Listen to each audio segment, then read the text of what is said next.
Eh bien, bonjour. Bonjour aux participants qui viennent d'arriver. Bonjour Eva. Bonjour Christine, bonjour tout le monde. Bonjour à Ravie de, tous. ravie de partager ce moment avec vous. Donc le chat. Bonjour Aurélie. Bon, alors en fait, HPI Talk, c'est un espace que l'on a souhaité créer avec Eva. Donc on va se présenter, Eva, déjà. Donc vas-y, comment? Eh bien, moi, c'est donc Eva Michel. J'accompagne les profils hypersensibles et au potentiel à pleinement exploser leur plafond de verre et à apprendre à se connaître et à se comprendre. Je te laisse à ton tour te présenter, Christine. Donc Christine Reynard, je suis coach HPI, formatrice sur les profils HPI. Alors plutôt côté professionnel, c'est-à-dire que je fais des bilans de compétences, je fais des formations d'entreprise pour sensibiliser les entreprises à ces profils ou les recruteurs pour, euh, pour permettre de sortir le sujet du marasme pathologique dans lequel il est. Donc en fait, la vision sereine que nous souhaitons apporter sur le HPI avec Eva va nous permettre de discuter sur un sujet vital. Voilà. Donc le HPI, en fait, en parler ou pas, c'est un grand. La vision du HPI, en fait, avec Eva, nous souhaitions avoir un espace de discussion. Nous allons débattre et partager nos avis et nos points de vue, parce que c'est très personnel, sur la place du HPI dans la sphère professionnelle et surtout, faut-il en parler ou pas? Ok. Oui, exactement. On voulait amener un espace d'échange possible, déjà de partage de nos points de vue, de nos expériences, des personnes qu'on accompagne, et puis vous permettre aussi de vous exprimer et de voir un peu ce qui se joue quand on aborde ce sujet spécifiquement, en parler ou pas dans la sphère pro. Donc, ce qu'on va faire, on va lancer un petit sondage. D'ailleurs, pour les personnes présentes, on voulait savoir, est-ce que vous en avez déjà parlé ou non? Donc, je vais lancer le sondage. Voilà. Donc, avez-vous déjà parlé de votre profil HPI dans le cadre professionnel? Oui ou non? Alors, ça peut être en entretien d'embauche, ça peut être à vos collaborateurs, à vos managers. Donc, dites-nous si vous en avez déjà parlé ou non. D'accord. Donc, oui. OK. Donc, les participants. OK. Donc là, on a les résultats. Alors, on pourra le relancer, le sondage, suivant les personnes. Voilà. Donc là, on a 100% de personnes qui ont, voilà, 100% des personnes en ont parlé dans le cadre professionnel. Donc là, ce qui va être intéressant, enfin, on va débattre avec Eva sur notre vision des choses et on pourra avoir vos commentaires sur comment ça s'est passé quand vous en avez parlé, puisque ça pose souvent problème. Donc, dans quel cadre en parler? Euh, Moi, je sais, alors je peux donner mon avis personnel sur le fait d'en parler ou non. Moi, j'accompagne pas mal de personnes sur ce plan-là. Certaines personnes se demandent, est-ce que je dois en parler en entretien d'embauche ou pas? Moi, j'ai tendance à dire non, dans le sens où en France, c'est un sujet qui est encore extrêmement chargé de représentation. Donc moi, j'ai envie de dire, quand on parle du HPI, on s'adresse à des personnes qui, s'ils ne connaissent pas le sujet, peuvent avoir des représentations de personnes ingérables et de subir un petit peu les préjugés et les idées reçues qu'il y a sur le sujet. Donc, vous avez des personnes ingérables, des personnes qui ont des problèmes avec l'autorité, des personnes qui ont trop d'idées, des personnes qui ont l'esprit un peu compliqué. Voilà. Donc, en général, c'est ce qui se passe quand on parle de HPI en entreprise. Donc, Eva, je pense que tu es OK sur ça. Parce que ce que tu nommes, ce qui est intéressant, en fait, c'est de se dire qu'il y a plusieurs niveaux ou espaces pour en parler. Bah, comme tu le disais, il y a ce fameux entretien d'embauche. Donc déjà, qui est une première barrière où il peut y avoir en effet tous ces préjugés ou ces clichés ou cette non-connaissance qui peut être un frein à obtenir un poste. Et puis après, il va y avoir différentes sphères. Il va y avoir, est-ce qu'on en a déjà parlé à son collègue, à son manager. Donc ça, c'est intéressant aussi d'explorer. Moi, personnellement, je n'en ai jamais parlé en entretien d'embauche puisque je n'étais pas encore du tout au fait, de tous ces aspects, me concernant. Après, j'ai eu cette question d'une personne qui m'a dit: «En parler ou pas?» et je lui ai dit aussi: «C'est très personnel dans le sens, il faut pouvoir, ben, sentir» et en entretien, en effet, moi, je le déconseille aussi, mais ça reste un conseil, d'en parler parce que, s'il y a une méconnaissance, ça peut tout de suite, amener, beaucoup de croyances, en fait. Exactement. Bah, en fait, c'est ça. Donc, en parler ou pas, j'ai tendance à dire perso ou pro. Alors, le perso, c'est très différent. C'est pour ça qu'on pourra l'évoquer dans un autre talk. Mais en fait, au niveau pro, c'est assez délicat. Moi, j'ai des clients qui le disent et qui me disent, en le disant, je teste le recruteur ou l'employeur pour savoir si il a des a priori justement ou des blocages. Et c'est là où c'est intéressant dans le profil HPI qui se connaît ou non, parce qu'il faut bien faire la part des choses entre un profil HPI qui se connaît bien et qui va dire, moi, je connais mon environnement. Je connais l'environnement qui va être important pour moi. Donc, c'est des besoins spécifiques, hein, le profil HPI, on est d'accord, c'est quand même un profil spécifique sur un besoin d'autonomie. Ce sont des profils qui ont beaucoup d'idées. Donc, il faut un environnement qui soit ouvert à l'innovation, aux idées, à l'amélioration continue, avec beaucoup de valeurs extrêmement fortes. Maintenant, dire HPI, effectivement, ça peut donner tout de suite le ton.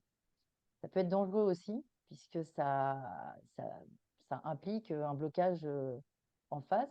Maintenant, c'est chacun voit, comme tu dis, c'est personnel. Moi, je ne conseille pas de le dire, je conseille plutôt de dire, au lieu de dire je suis HPI, de dire j'ai un profil euh, avec beaucoup d'idées, je suis quelqu'un d'extrêmement dynamique où je cherche l'amélioration continue sans cesse et j'ai des valeurs très fortes, en fait. C'est d'écrire le profil HPI ou d'écrire qui on est vraiment. euh, en donnant un aperçu de si l'employeur ou si le recruteur bloque sur un profil qui est très créatif, avec beaucoup d'idées, il ne vaut mieux pas qu'il embauche effectivement. Maintenant, dire HPI, les gens vont dire, je ne dis pas ça parce que je suis rousse, mais les gens vont dire, ah oui, la série, ça peut être, ah oui, tout le monde se dit HPI aujourd'hui, ah oui, ce sont des gens ingérables. Donc l'idée, c'est pas de mettre ça dans la tête des gens, mais effectivement, il y en a qui préfèrent le dire pour dire, je vois si la personne bloque ou pas. C'est un bon indicateur aussi. Donc, en fait, c'est ça. C'est-à-dire peser le pour et le contre de j'assume de dire que je suis HPI. Comme ça, je vois la réaction de la personne. Ou alors, je ne le dis pas et je dis les besoins et l'environnement idéal pour que les compétences puissent s'exprimer. Donc, tout est là, dans l'expression du HPI, je pense.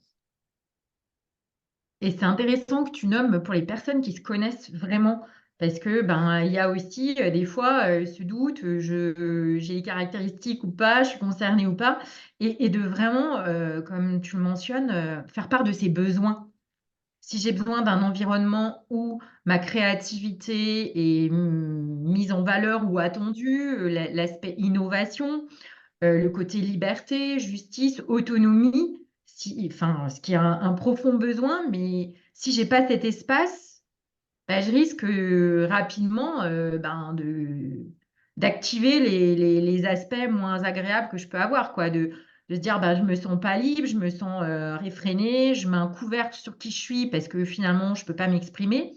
Donc ça peut aussi avoir, son côté avantageux de dire: «Ben, voilà, clairement, si on prend moi j'aime bien prendre souvent des métaphores, de la nature, si je suis un cactus et que le recrutement, se fait au pôle Nord, bah, je vais pas y aller en fait parce que, il y a tous les risques que je m'épanouisse pas et que du coup cet environnement ne me convient pas, n'est pas fait pour moi. Donc des fois ça peut être, comme tu disais, mettre en avant ses besoins pour dire: «Bah, voilà, moi je suis un cactus, j'ai besoin de soleil, j'ai besoin de ça, et si là on me propose, complètement l'opposé, il y a quand même de fortes probabilités que ça fasse, pas longtemps, que ça matche pas, quoi. Donc ça peut être, ça, le nommer par ses besoins, en fait. Exactement. J'aimais bien ton exemple de la Laponie, que tu avais mis dans un post. Quand on, quand on aime la Laponie, on ne va pas en vacances au soleil ou inversement. Mais c'est un peu ça. Donc, on parle vraiment de choses différentes. C'est-à-dire, effectivement, il y a les HPI qui se connaissent pas ou peu et qui ont des CV, qui ont eu besoin de se nourrir beaucoup et qui ont des expériences très riches. Donc, j'ai beaucoup, beaucoup de clients qui ont des expériences de je m'ennuie au bout de 2 ans et qui testent, qui veulent se nourrir et qui testent énormément de choses. Et en fait, quand ils arrivent au bout d'un moment dans leur carrière à avoir des CV à rallonge avec des expériences diverses, ça peut être perçu effectivement comme instabilité. C'est pour ça qu'en fait, parler du profil aux entreprises et aux recruteurs est important, parce que c'est des pépites, en fait, ces gens-là. Mais quand on ne se connaît pas, un HPI qui ne se connaît pas va aller en entreprise avec ce côté HPI, peut-être en disant je suis HPI. Mais après, qu'est-ce que ça veut dire? Ça veut dire fonctionnement intense, mais ça veut dire aussi capacité de travail, et ça veut dire capacité à résoudre des problèmes complexes, capacité de leadership aussi. Donc un HPI qui ne se connaît pas, il va aller postuler à des emplois qui sont en dessous de ses capacités. Donc souvent, on a des personnes HPI qui vont en entreprise en se sachant HPI, hein, mais qui postulent sans avoir une réelle conscience de leur valeur. Donc on parle d'estime de soi. Et un HPI qui se sous-estime va aller postuler à des sous-emplois. Et en fait, les personnes qui les recrutent et qui voient les capacités alors que la personne elle-même ne les voit pas, s'offre à coup sûr un environnement qui va pas lui aller. Donc, dire être HPI, c'est un fait, mais c'est surtout se rendre compte de sa valeur. Dans ces cas-là, je pense qu'on n'a pas besoin de dire qu'on est HPI si on a conscience de sa valeur et qu'on postule au bon poste. Je ne sais pas ce que tu en penses, mais en fait, c'est ça. Je pense que si on est HPI et qu'on a conscience de sa valeur, quel intérêt de le dire? Parce qu'on sait de quoi on a besoin. Dire qu'on est HPI, effectivement, ça peut prémunir contre, je vous préviens, j'ai un fonctionnement très intense, donc il va falloir que l'environnement s'y prête. Mais c'est personnel, hein, bien sûr. L'idée de débat, et là, vous pouvez dire dans le chat hein, ce que vous en pensez aussi, mais quand on se connaît bien, je pense que dire qu'on est HPI, pour moi, n'est pas utile. Quand on ne se connaît pas et qu'on le dit, euh, je pense que c'est un moyen de prévenir la personne qu'on est un peu différent. Tu Et, vois? et c'est là où c'est intéressant ce que tu nommes, parce que finalement, pour moi, il y a différents niveaux au sens, je suis concernée, je m'assume pleinement, je me connais parfaitement, donc c'est hyper OK de dire, ben voilà, mon besoin, il est là, là, là, ma valeur, elle est là, là, là, et sans prétention aucune. Il y a la personne HPI, mais qui du coup, en termes d'estime, va avoir du mal et comme tu le disais, va avoir tendance, et je pense encore plus les femmes, hein, parce qu'il y a des études qui montrent que les hommes postulent plus facilement, même s'ils n'ont pas 100% des critères de correspondance avec un poste. Je crois que c'est 70%, quelque chose comme ça, alors que les femmes, limite, ça va être 110% pour oser postuler. Donc, il va y avoir en plus ce niveau-là qui va se jouer. Et puis, alors là, ça va être quand les personnes ignorent leur HPI, soit par je le cache, je veux pas trop, on m'en a parlé, mais je veux pas trop le savoir, ou bah, pleinement, je ne suis pas au fait du sujet et je comprends pas et je me dis, il y a un truc qui cloche avec moi.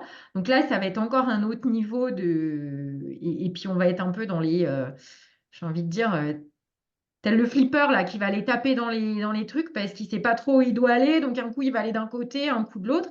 Et c'était intéressant aussi ce que tu nommais sur les CV, soit à trous, soit pour certains qui vont sembler girouettes parce que ce côté, bah, j'ai fait tel job, puis après je suis allée vers ça, vers autre chose, et les gens vont pas du tout voir le lien. Alors pour soi, c'est une appétence de se dire, bah si, en fait, j'aime plein de domaines différents et c'est OK. Donc ça peut être aussi, ben, alors peut-être pour certaines manières de justifier, de dire, ben, mon CV, il est comme ça, vous comprenez, c'est parce que je suis HPI.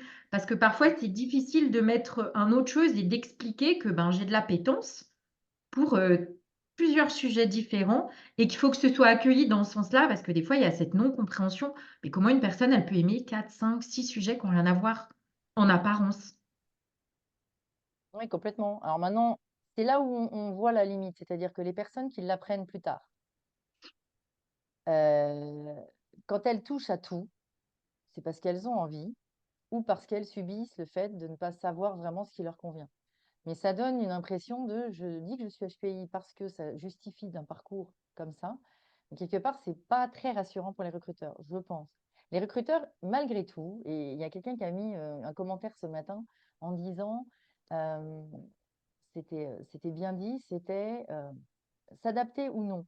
En fait, c'est pas au HPI de s'adapter. Maintenant, il faut passer la barrière des recruteurs, mais j'ai bien aimé le sortir de la zone, voilà, c'est sortir de la zone du connu.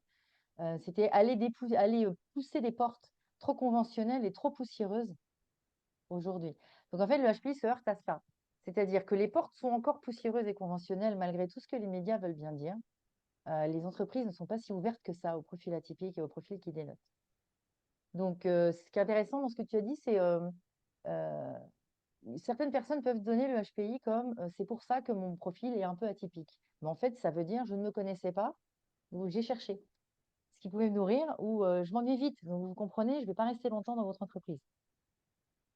Et ça risque de donner ça comme impression. Donc, l'évoquer, alors j'ai aussi des clients qui disent je me suis sentie différente toute ma vie. J'ai enfin la réponse, je sais pourquoi.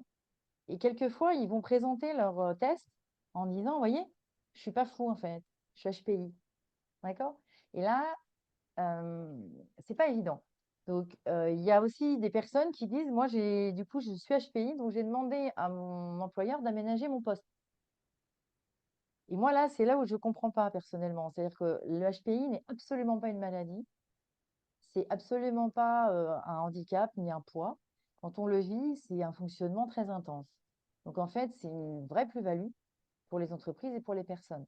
Donc, comment pouvez-vous nous aider à ça? Eh ben, en fait, enfin, moi, la clé pour le HPI ou pour tous les profils, c'est de s'accepter comme on est et de connaître ses besoins. Et Marilyn nous dit, j'en ai pas parlé, mais j'ai évoqué mes besoins. Et en fait, c'est ce que tu disais, Eve, tout à l'heure, c'est que quand on connaît ses besoins, on s'offre un environnement qui nous va bien. Donc, être HPI, c'est l'intégrer. Moi, j'ai des clients très en colère qui disent, oui, mais moi, je ne veux pas être catégorisé. Ou moi, le HPI, c'est plus un boulet. Quand on fait l'impasse sur une partie de soi, euh, c'est pas bon. Il faut absolument intégrer le HPI comme étant partie de soi. C'est un fonctionnement où votre cerveau va plus vite que la moyenne. Donc, en fait, ça peut faire peur à des entreprises, mais il y a des entreprises qui sont tout à fait ouvertes. Il y en a peu, d'où l'intérêt de les chercher. Et pour les chercher, enfin, pour les trouver, il faut les chercher. Mais dans l'esprit, vraiment, le HPI peut être extrêmement peu rassurant pour un recruteur ou pour un employeur. Donc, si vous en parlez, moi, je suis d'avis d'en parler avec discernement si vous sentez que vous pouvez avoir confiance. Souvent, vous en avez dans les entreprises. Et en fait, c'est plus facile d'en parler quand vous avez un manager HPI ou un collaborateur ou un collègue HPI. Tu en as déjà parlé dans ta carrière, Eva? Bah oui, justement, ça m'a fait sourire parce que, alors tu nommais les entreprises, moi je dirais il y a les entreprises, mais dans les grandes entreprises, pour l'avoir vécu, il y a aussi, c'est très dépendant aussi des managers, parce qu'en fonction de la taille de l'entreprise, moi j'ai connu les très très grosses entreprises, donc même les services sont presque des mini-entreprises au sein de l'entreprise. Donc il peut y avoir une ouverture dans l'entité globale, mais finalement on ne la retrouve pas au sein du service et vice-versa. Et moi, oui, je l'ai évoqué de manière un peu confrontante et brutale parce que je me sentais vraiment dans un mal-être dans l'entreprise dans laquelle j'étais depuis très longtemps. Moi, j'ai découvert mon haut potentiel très tardivement, en fait, donc ça a apaisé plein de choses, mais c'est venu un peu, des fois, j'avais l'impression d'être un peu le cheval sauvage, là, qui s'énerve contre les barrières à dire mais j'ai besoin de ça, j'ai besoin de ça. Et un jour, le N+2 qui me manage, bon, on était quand même régulièrement un peu en brisbee, puisque je venais challenger ses décisions parce que j'avais ce besoin d'un rationnel. Le c'est comme ça et c'est tout. Alors là, ça me chauffait beaucoup et facilement de dire mais je peux entendre des choses, mais donnez-moi une explication concrète. Et donc un jour, bah voilà, je ne sais plus dans quel contexte, mais je lui balance l'info comme ça, en lui disant, parce qu'il était toujours aussi dans le soyez factuel avec les chiffres. Donc ça venait me toucher, je me suis dit, bah, tu veux du chiffre, bah, je vais t'en donner. Donc ça fait partie d'une des exceptionnelles personnes à qui j'ai communiqué le résultat de mon bilan Waze. Mmh. Je ne vous donnerai pas le chiffre aujourd'hui, mais en lui parlant des stats, en lui disant, bah voyez, ah, peut-être ça va vous surprendre, mais voilà, j'ai tel résultat, je représente tel pourcentage de la population. Donc, je lui avais même fait la stat pour dire, on était une entreprise de 3 500 personnes. Bah, des personnes comme moi, il y en a, je ne sais plus, 6 dans l'entreprise. Alors, je lui ai conclu en disant, ben, je ne pense pas que vous auriez misé sur moi, mais voilà. Et donc, ça l'a laissé un peu pantois. Alors, je l'ai fait un peu sous le coup de l'agacement, de me dire, mais ça m'agace, quoi, que mon message soit pas compris. Et puis, ben, au-delà de ça, il y a un moment, j'ai compris aussi que c'était peut-être temps que je lâche prise et que je me trouve un environnement dans lequel, bah, j'étais, le cactus qui tenait absolument à s'adapter à la Norvège et je me suis dit: «Ben, je vais peut-être aller, là où le cactus, s'épanouit mieux, quoi». Donc je dis ça sur le ton de l'humour, sur le moment, j'étais pas du tout dans l'humour, mais c'était vraiment de me dire: «Ben, voilà». J'avais besoin de poser ça, en fait, ça m'a apaisée. Il s'est rien passé derrière, hein, parce que limite, je pense qu'il s'est venu un peu d'ailleurs, il me l'a dit, il me dit: «Ça, c'est le genre d'information, et j'en fais quoi moi?» Limite, ça l'a plus, déstabilisé qu'autre chose et en revanche, ben, des managers comme tu l'évoquais qui étaient HPI, alors avec eux, ça a été mais, des moments, géniaux. En fait, c'était vraiment on n'avait pas nommé, mais on fonctionnait, à la même vitesse, enfin, pareil, Même donc chose. Oui. c'était génial quoi. J'ai eu des moments, super dans ces environnements-là Bah, c'est pour et ça pour que autant, on je l'avait m'int pas mentionné. oui. Oui, donc c'est soit tu le mentionnes et en fait les personnes ne comprennent pas, parce que même en amenant le bilan, même en le disant, et ça peut être sympa si les personnes présentes nous disent si elles en ont parlé ou pas, comment ça a été perçu. Mais, le côté alors les RH sont pas du tout au courant du sujet et elles sont assez fermées sur le sujet. Alors à vrai dire, et c'est pour ça que c'est intéressant, c'est pour ça qu'on en parle de plus en plus. Les recrutements en interne, alors c'est un profil qui fait peur. Donc soit c'est une entreprise, et je sais qu'il y a des entreprises, surtout anglo-saxonnes, qui ouvrent, qui sont très très ouvertes. Alors moi, j'aime pas parler d'inclusion, parce que inclusion, ça veut dire intégrer des gens, pas qui ont des problèmes, mais quand on parle d'inclusion ou de HPI, souvent on mélange avec neurodiversité, avec autisme, avec DIS, avec TDA, etc. Moi, j'ai aucun problème avec ces profils-là. C'est juste que le HPI, c'est la seule chose de la neurodiversité qui ne soit pas un trouble. Donc, quand on appelle des organisations ou des entreprises et qu'on parle de HPI, ils ont tendance à nous dire: ne quittez pas, je vous passe mon référent handicap. Donc, déjà, ça vous donne le ton en France de comment est perçu le HPI. Donc, à partir de là, on a le niveau de connaissance et d'intérêt des entreprises. Donc, si quelqu'un arrive en parlant de HPI, ça va être soit le feuilleton, soit c'est à la mode, soit c'est des gens compliqués. Le recrutement en interne, il faut que ce soit des entreprises, donc anglo-saxonnes, hein, moi je connais des entreprises canadiennes qui sont très ouvertes à ces profils-là et qui disent, OK, on a une pépite. En Chine, ils font passer des tests aux enfants, enfin, ils vont aller chercher les profils pour les optimiser. En France, c'est très égalitariste, ça commence dès l'école d'ailleurs. C'est-à-dire qu'en fait, on va aider les personnes qui ont des difficultés en soutien, mais on va pas aider ceux qui s'ennuient et qui ont plus de capacités. Là, au travail, c'est un peu pareil. C'est le syndrome du grand coquelicot, et tu parlais des femmes tout à l'heure. C'est-à-dire, dès qu'il y a la tête qui dépasse, chut, on taille. Donc, les RH, on cherche à les informer. Il y en a qui sont plus ou moins ouverts parce qu'ils sont concernés. Mais si les personnes ne sont pas concernées, ça ne les intéresse pas ou très peu. Donc, c'est là où on a un vrai travail de sensibilisation à faire pour former, et encore, le HPI n'est pas une priorité dans le budget formation, mais on a formé, nous, des recruteurs avec mon associé qui disent, mais en fait, on n'a pas du tout la même lecture. D'accord. Et quand on a un profil comme ça, comment faire? Parce que c'est un problème d'ego. On est d'accord aussi que quand on évoque le HPI, comme toi tu l'as évoqué, non, moi je ne l'ai pas évoqué. En fait, j'étais dans un environnement quand j'étais salarié où j'avais une grosse latitude. Donc un pouvoir décisionnel important fait qu'on se rend moins compte des barrières. On peut avoir des managers qui bloquent, mais plus on est en haut dans le pouvoir, enfin plus on a de pouvoir décisionnel, plus on a un champ. Alors, tu aimes bien les métaphores, moi j'adore aussi, mais imaginons on a des ailes un peu larges, on est un condor ou un albatros, ben, plus on va un peu dans un poste où on peut les déployer, et moins on essaye de nous les couper. Parce que si un condor va postuler en bas, on va lui couper les ailes. Alors que s'il est assez haut, il va pouvoir s'épanouir. Mais les RH ne sont pas du tout informés et ils ne sont pas très curieux. Les recrutements en interne, pareil. Et dans ces entreprises anglo-saxonnes, on leur dit, si votre N+1 n'écoute pas vos idées, allez voir votre N+2. Et s'il ne vous écoute pas encore, allez voir votre N+3. Donc là, on est à un niveau extrême d'ouverture d'esprit.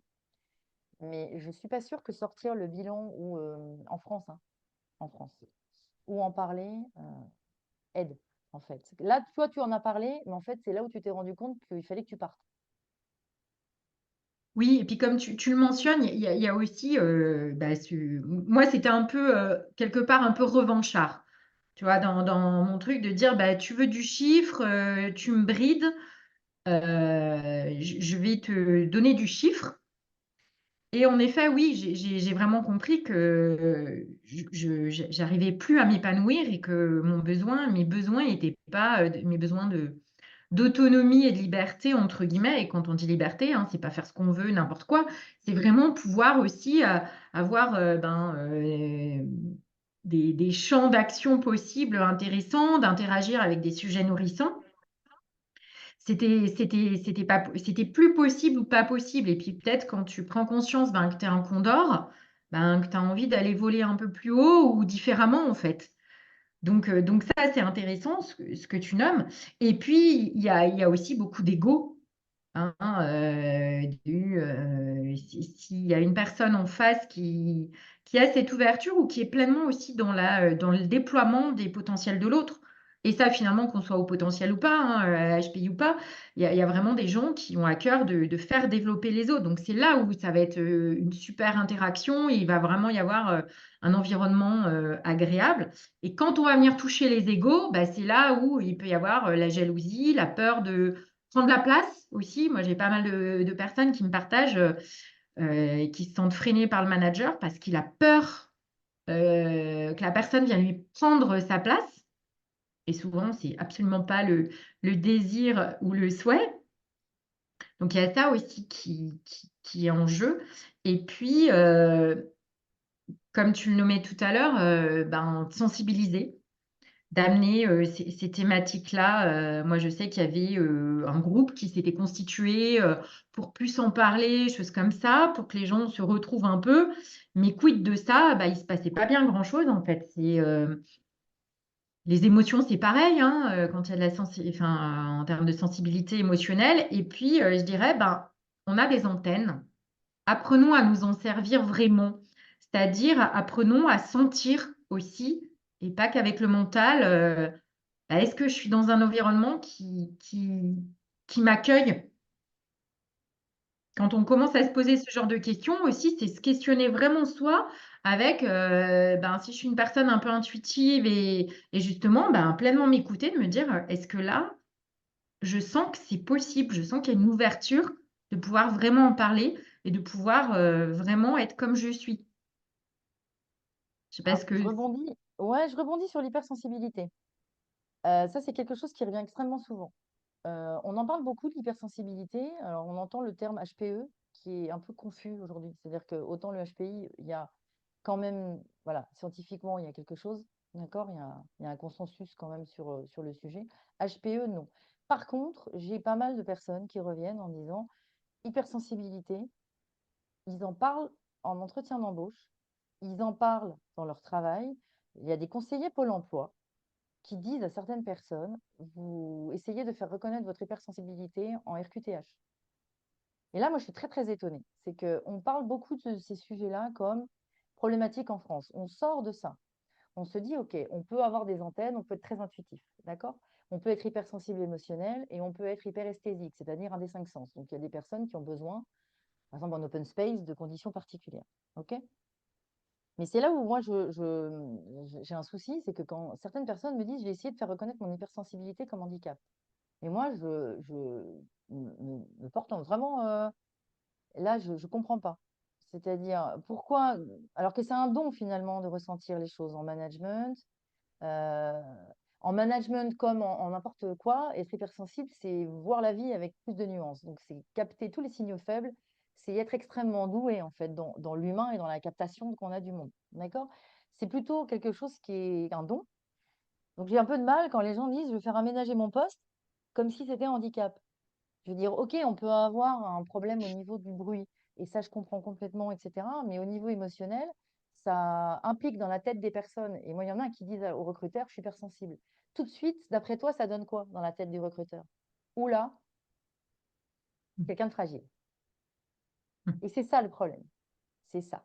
Donc, le truc, c'est être hypersensible, c'est bien. Être HPI, c'est bien, parce qu'il n'y a aucun problème quand on assume qui on est et que, comme on disait tout à l'heure, on se donne les moyens d'avoir un environnement qui va bien. Mais dans la sphère pro, je trouve ça dangereux de dire je suis hypersensible. Ça veut dire en gros, attention à comment vous me parlez. les gens tout de suite vont dire, ah, c'est quelqu'un de fragile.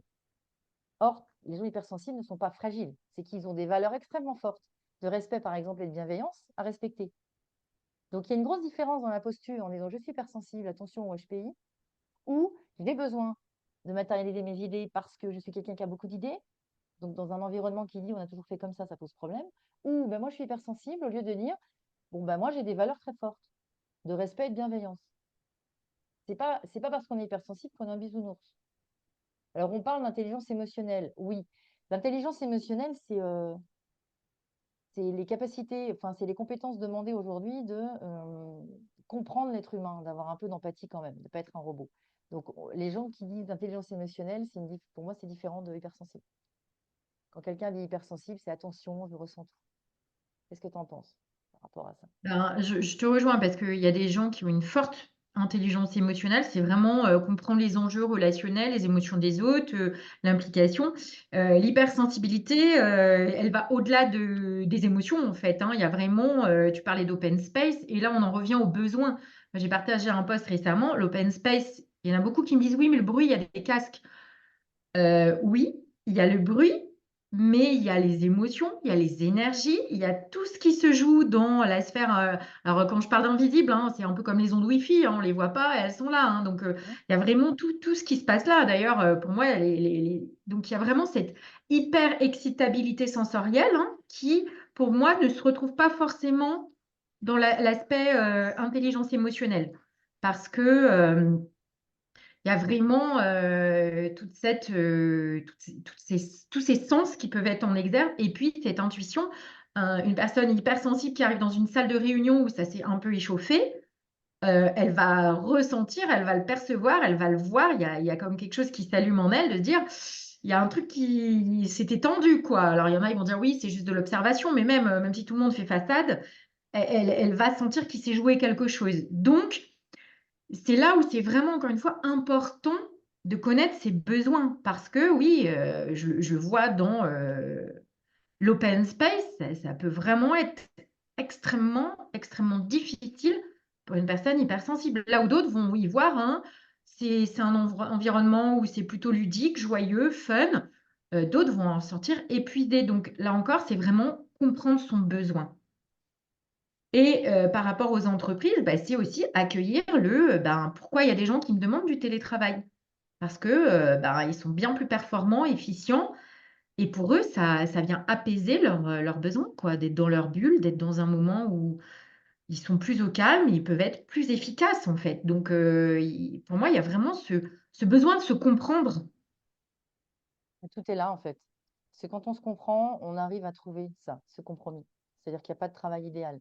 Mais dans un fonctionnement qui sort de la norme, à partir du moment où on a un fonctionnement qui diffère de la norme, ça peut effectivement créer des soucis quand on ne le sait pas ou quand on essaye de chercher vraiment.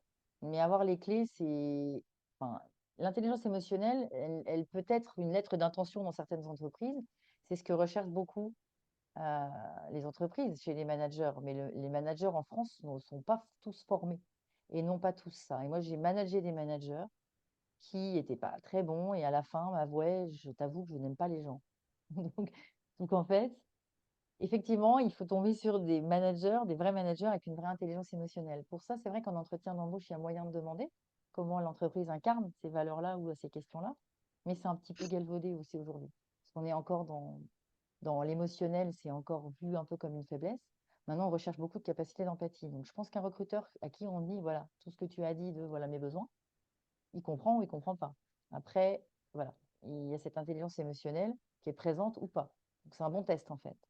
Je voulais rebondir aussi sur des environnements comme les startups, où il y a beaucoup de HPI, où ils recherchent beaucoup les HPI et où ils les pressent comme des citrons. Donc, il y a aussi des environnements qui sont faits pour les HPI, mais qui peuvent être dangereux. Parce que tu parlais de capacité de travail tout à l'heure, il y a aussi ce danger, et là, les recruteurs, ils le savent aussi quand ils connaissent le profil, c'est que les HPI ont une capacité de travail plus, plus, plus. Donc, c'est toujours pareil. Ça veut dire qu'il y a des recruteurs qui sentent des profils avec une capacité de travail et une résilience énorme, et qui aussi en profitent. Donc, il y a des entreprises qui attirent les HPI, mais attention au fait de connaître ses limites, parce qu'on peut tomber. Alors ça, c'est juste la deuxième.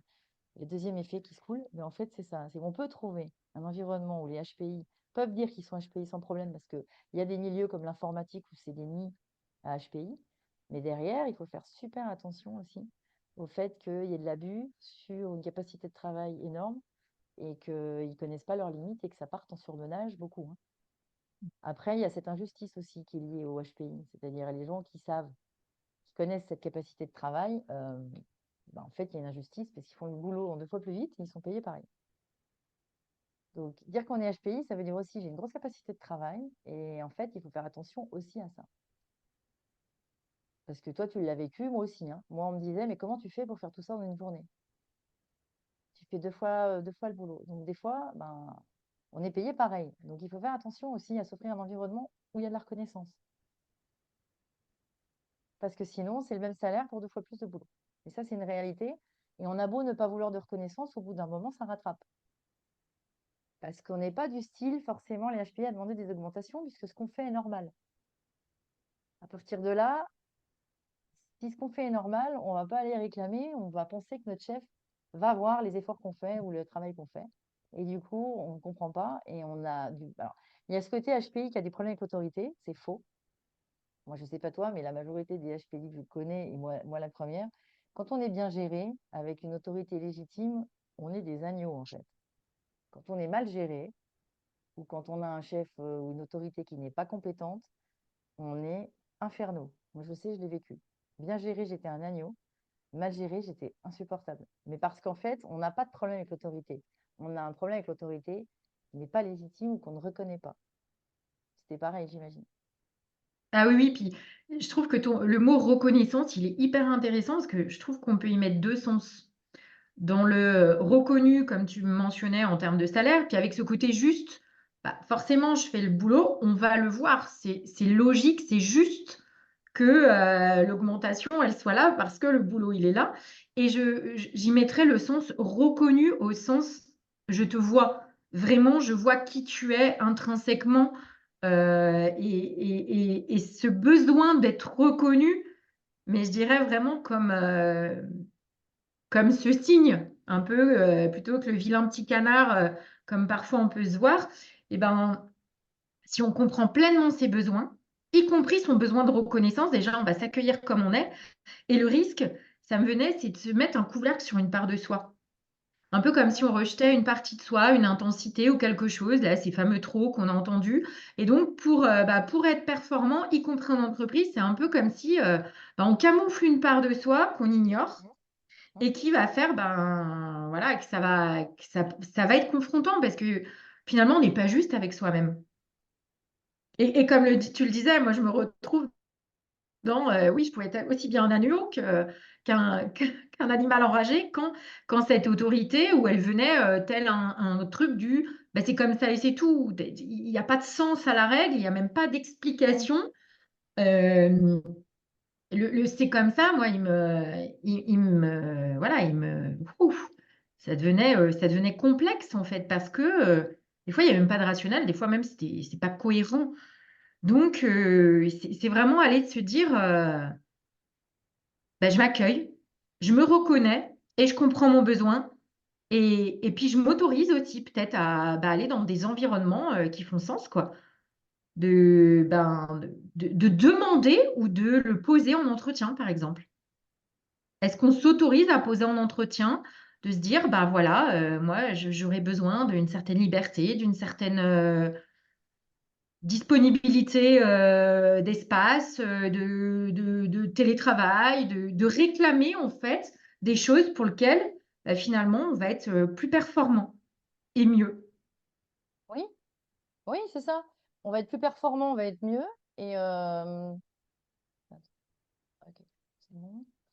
On va être mieux et on va s'offrir, enfin, sans le dire. C'est-à-dire que l'intelligence, c'est très relatif, donc moi, je le mettrais de côté. C'est même à la limite, on va dire le HPI en lui-même. C'est vraiment qui on est, enfin, qu'est-ce qu'on amène à l'entreprise. On amène des compétences, on amène une personnalité.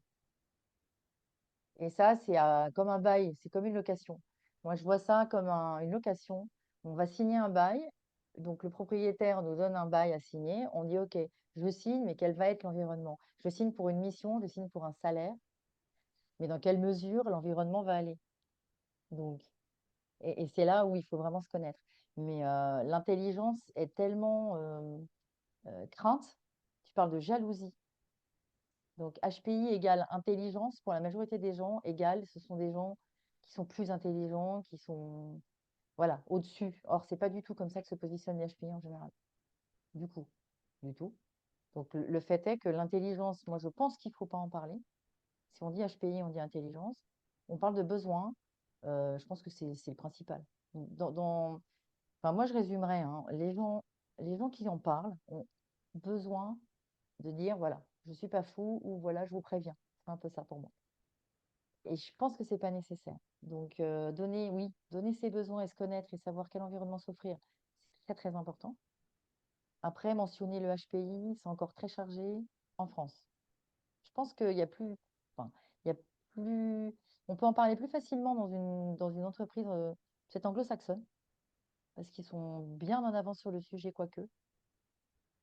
Euh, donc, alors, il y a aussi ce côté, les HPI pensent qu'il faut absolument se mettre à son compte pour s'épanouir, parce qu'ils ont eu des expériences malheureuses dans les entreprises. J'ai des clients qui n'aiment pas le fait, qui n'aiment pas le fait de se mettre à leur compte parce qu'ils ont besoin de sécurité financière. Et ça ne leur va pas de bosser tout seul, parce qu'ils veulent travailler en équipe, ils sont faits pour ça. Il y a des entreprises qui offrent ça. Donc en fait, je pense que c'est un leurre de penser que, on entend souvent, hein, les, la liberté qu'on a en étant à son compte n'offre pas aussi l'envergure d'une boîte internationale, par exemple, où des gens adorent voyager, adorent manager des équipes, etc. Donc, c'est possible de trouver dans des entreprises, sans dire qu'on est HPI, mais en disant, voilà, moi j'adore les missions commando, parce que le HPI, il adore résoudre des problèmes complexes. Et il y a moyen dans une entreprise, en étant salarié, de trouver des missions avec l'envergure nécessaire pour pouvoir déployer ses ailes. Donc, c'est possible, en fait. C'est possible. Le fait d'être HPI ne bloque pas et ne renvoie pas forcément vers l'entrepreneuriat.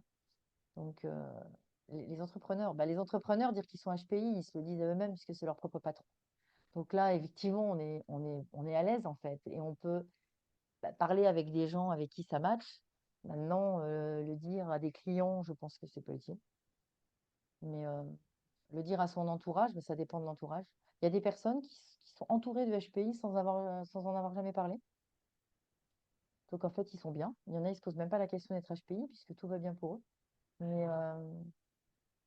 alors, moi, je pense, parce qu'on arrive bientôt à la fin, Eva, je pense qu'il vaut mieux pas en parler, mais par contre, c'est tout ce qu'on a dit. Il faut connaître ses besoins, savoir qui on est, savoir ce qu'on amène à une entreprise pour être sûr, sans prétention, bien sûr, mais pour être sûr qu'elle peut offrir cet environnement-là. Ses besoins, et je dirais son appétence, parce que tu disais les gens qui apprécient le travail en équipe. Donc il y a le besoin au sens, ben, je sais pas, de calme, de choses comme ça. Et puis il y a vraiment les envies. Et s'autoriser ces envies, de se dire, ben, encore une fois, dans quel espace, dans quel moment je me sens vraiment animée de cette intensité où je la sens qu'elle rayonne, et là, se dire, bah, ok, je me l'autorise. Parce que je pense qu'il y a vraiment ce côté, pas faire donf, enfin, on peut partir sur plein d'autres choses, mais voilà, vraiment, comme tu disais, se connaître, comprendre ses besoins, comprendre ses appétences, et là où on est doué, mais on aime ça. Parce qu'on peut être doué dans des choses qu'on aime moins, et vraiment bah, comme tu le disais, les 2 sont possibles parce que, HPI, est pas forcément synonyme, d'être entrepreneur, hein, et l'inverse, peut être tout à fait, épanouissant en tant que salarié. Donc c'est vraiment, encore une fois, une question d'environnement qui match, et puis peut-être parfois dans des moments de vie, et en fonction bah, s'autoriser aussi à aller explorer d'autres endroits ou à évoluer aussi. Bien sûr. Maintenant, les entrepreneurs qui sont seuls, euh, bah, ça dépend des besoins, évidemment, mais ça peut être nourrir aussi certains côtés qui ne sont pas nourris dans l'entrepreneuriat ailleurs. Enfin, je veux dire, l'entrepreneuriat offre une autonomie et une liberté d'action et d'action-réaction, je dirais, qui est quand même très. Enfin, même s'il y a un problème de sécurité financière au moins au début, Ça permet d'être à son rythme et de créer ce qu'on a envie de créer. Donc, dire qu'on est HPI, je ne vois pas l'intérêt quand on est entrepreneur, puisqu'on s'est ouvert un espace à soi. Après, il n'y a rien à prouver, en fait. C'est pour ça que je disais, le dire au client, il n'y a pas d'intérêt. Ou alors, c'est vraiment se spécialiser sur le HPI. Mais oui, on peut s'offrir. Mais voilà. Donc, le mot de la fin, en fait, c'est ça. C'est plus axé effectivement sur les besoins. Être HPI, c'est bien se connaître. C'est sortir du diagnostic pathologique français. C'est absolument pas une tare. C'est juste être conscient qu'il est encore chargé de représentation. Donc, le dire en entreprise, on prend un risque. On prend un risque. On n'est pas responsable des représentations qui sont chez l'autre personne, en fait. C'est comme l'hypersensibilité. Enfin, on n'est pas responsable de la personne, comment elle prend les choses. Le problème, c'est que ça risque d'empathie. Le communiquer, alors Marilyn, communiquer pour attirer cette cible. Bah, en fait, ça dépend si c'est quelque chose où vous spécialisez dans le HPI, vous communiquez sur le HPI, en fait. C'est c'est une clientèle, si c'est ça la question. C'est comme quelqu'un qui s'occupe que des enfants, il va communiquer sur les enfants. Quelqu'un qui communique sur la nutrition et sur le sucre va communiquer uniquement là-dessus. Donc, être HPI, c'est plus facile pour attirer l'HPI. C'est clair, puisque c'est un fonctionnement qu'on comprend bien. C'est pour ça que quand on me pose la question, est-ce qu'il vaut mieux être HPI pour accompagner des HPI? Moi, je réponds oui. Je réponds oui sans hésiter, puisque c'est un fonctionnement qui nous est quand même familier, où il n'y a aucun jugement. Moi, j'entends des personnes dire, oula, c'est trop compliqué, l'HPI. Pour nous, c'est juste normal. Donc, on est dans notre normalité. Donc, c'est quand même plus facile. Voilà, de parler au HPI quand on est HPI. Mais nous, on n'a pas de représentation. Alors que la majorité des gens en ont. Donc, la série, quoi qu'on en dise, la série HPI, elle est un peu extravagante, hein, elle s'habille comme ça et un peu, ok. Mais elle a au moins amené le nom où les gens, ça y est, maintenant, ils sont plus dans le petit génie à lunettes. Donc, je ne me suis pas teint les cheveux depuis, j'étais rousse avant. Mais ça sort un peu des représentations d'une femme un peu fofolle. Voilà. Donc, il y a des choses vraies dans cette série, il y a des choses complètement loufoques. Mais au moins, le HPI, on sort de là. Donc, la sensibilisation qu'on est en train de faire avec Eva, et du coup, c'est ce qu'on fait. Donc, nous, on accompagne les personnes pour mieux se connaître, effectivement. On les aide à sortir de tout ça, à savoir de quoi elles ont besoin pour s'épanouir. C'est-à-dire, comme tu disais au début, qu'on soit HPI ou pas, l'idée, c'est de bien se connaître, en fait. Exactement. Et se comprendre Donc, et je vais renommer, mais s'autoriser. Parce que je pense qu'il y a cette autorisation qui des fois manque et de oui, se dire, ben, je me comprends, je me connais et je m'autorise aussi à faire des demandes et à aller dans des espaces où je m'épanouis, en fait. exactement. Mais tu as dit le mot, s'autoriser. C'est exactement ça. S'autoriser à être soi et à trouver l'environnement qui va bien. Bon, on va peut-être arrêter là. On avait dit 13h15. Oui, Bon, merci à vous tous. C'était un talk, en fait. Donc, c'est un échange avec Eva sur un sujet qui nous passionne. D'accord? Donc, chacune de notre côté, en fait, on œuvre pour ce sujet avec plaisir, avec grand plaisir. En fait, c'est un sujet qui nous passionne. C'est un peu une mission de sortir le sujet du marasme où il est et que les personnes HPI soient enfin à l'aise avec qui elles sont, hors de toutes ces représentations. Donc, c'est une mission, en fait, de vie. On l'a vécu chacune de notre côté, hein, dans nos carrières. Et maintenant, on accompagne les personnes à se sentir mieux. Donc, il y aura le replay. Et puis, vous pouvez trouver nos coordonnées, parce que Eva, tu as une slide, si vous voulez, parce que du coup, on est dans l'accompagnement, on a un site internet. Tu peux partager? OK, vas-y et puis j'en profite Voilà, aussi pour dire, vas-y. n'hésitez pas si vous avez d'autres thématiques que vous souhaiteriez qu'on aborde, dans un prochain talk. On n'a pas encore, prévu de date, de fréquence, mais s'il y a des sujets, des thématiques que vous avez envie, qu'on partage, dans une discussion comme celle-ci, ben, n'hésitez pas à nous les mettre en commentaire ou à nous revenir vers nous pour nous dire, ah bah tiens, j'ai eu cette idée, cette envie, ce besoin, qu'on prendra plaisir à évoquer. Tu peux mettre la slide, Eva, comme ça les personnes auront nos coordonnées. Ok, donc ça, c'est nos coordonnées. Eva, qui est à côté de Lyon, mais qui travaille en visio. Tu travailles en visio. Ouais, beaucoup, oui. Voilà. Et moi, je suis sur Rennes et Toulouse et travaille en visio aussi. Donc, en fait, on est ouvert au monde entier. Donc, vous avez nos sites. Là, vous avez nos Insta. LinkedIn, puisque bah, vous nous avez trouvé sur LinkedIn. Et là, vous avez nos coordonnées, notre adresse mail, à toutes les deux. Donc, voilà. En fait, on a plaisir à faire ça. On va sûrement renouveler suivant les sujets parce qu'il y a tellement à dire.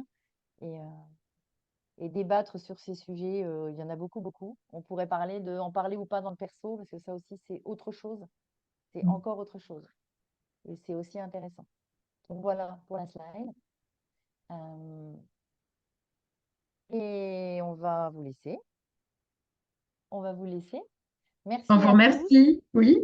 Merci beaucoup. Et écrivez-nous des messages, même en MP sur LinkedIn pour les sujets qui vous intéressent à l'une ou à l'autre, ou à nous deux, parce que bah, on pourra développer ça. Si le format vous plaît, on pourra continuer à développer notre sujet. Merci beaucoup. Merci à Merci à tous. tous. Au revoir.